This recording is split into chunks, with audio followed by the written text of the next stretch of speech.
যে ঘরে বেশি পিঁপড়া থাকে সেই ঘরে কি এমন ঘটতে পারে? আমরা অনেকেই জানি না যে ঘরে বেশি পিঁপড়া থাকে সেই ঘরে কি ঘটে। হঠাৎ কেনই বা পিঁপড়ার এত আগমন ঘটে? আমরা নিজেদের ঘরে পিঁপড়া দেখলে নিজেদেরকে অনেক পেরেশানির মধ্যে ফেলে দেই এবং এই পিঁপড়ে মারার জন্য নানা ধরনের ওষুধ ব্যবহার করি। আজকের ভিডিওটি দেখার পর আপনার ধারণা একদমই পাল্টে যাবে। আশ্চর্য হয়ে যাবেন যে পিঁপড়া নিয়ে পবিত্র কোরআনে একটি সূরা নাজিল হয়েছে, তা হলো সূরা নামল, যার অর্থ হচ্ছে পিঁপড়া। কেন পিঁপড়া ঘরে আসলে তাকে হত্যা না করা উচিত এবং ঘরে পিঁপড়া আসা কিসের লক্ষণ, সেটা আপনারা আজকের আমাদের এই ভিডিও থেকে জানতে পারবেন।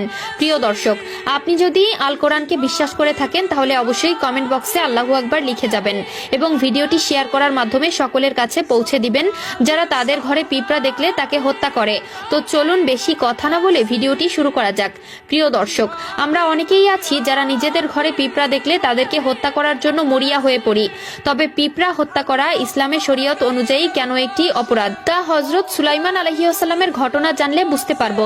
হযরত সুলাইমান আলাইহিসসালাম একটি নদীর কিনারে বসে আল্লাহর ধ্যান এবং খেয়ালে মগ্ন হয়েছিল। ঠিক সে সময় আল্লাহ তাআলার এক কুদরতি দৃশ্য দেখে অবাক হয়ে গেলেন। তিনি লক্ষ্য করলেন একটি পিঁপড়া তার মুখে কিছুটা খাবার নিয়ে নদীর কিনারের দিকে যাচ্ছে। পিঁপড়াটি আস্তে আস্তে সামনের দিকে যেতে যেতে নদীর একদম শেষ সীমানায় পৌঁছে গেল এবং অপেক্ষা করতে থাকলো। সে সময় হযরত সুলাইমান আলাইহিসসালাম লক্ষ্য করলেন যে সময় পিঁপড়া নদীর কিনারে উপস্থিত হলো তখন সঙ্গে সঙ্গে পানির ভিতর থেকে একটি ব্যাঙ উপরে উঠে আসলো। তারপর ব্যাঙটি তার মুখ খুলে বসে থাকলো আর পিঁপড়া আস্তে আস্তে হেঁটে ব্যাঙের মুখের ভিতর চলে গেল।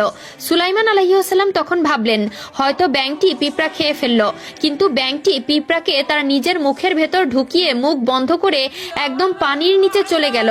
ঠিক কিছুক্ষণ পর ব্যাঙ আবার পানির নিচ থেকে উঠে আসলো এবং মুখ খুলে সেই পিঁপড়াকে বের করে দিল।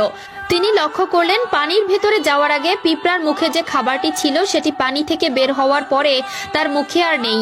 গোটা মুসলিম বিশ্ব জানে একমাত্র হযরত সুলাইমান আলাইহিসসালাম পশু পাখি গাছপালা সকল প্রাণীর ভাষা বুঝতেন। সে সময় তিনি পিঁপড়াকে ডেকে জিজ্ঞাসা করলেন পুরো ঘটনার ব্যাপারে।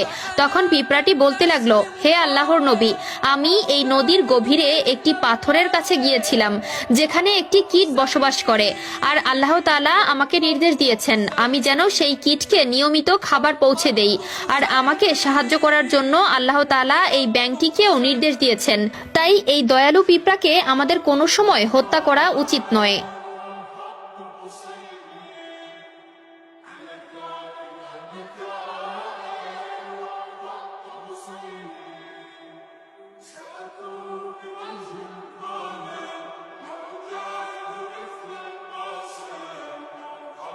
Hussein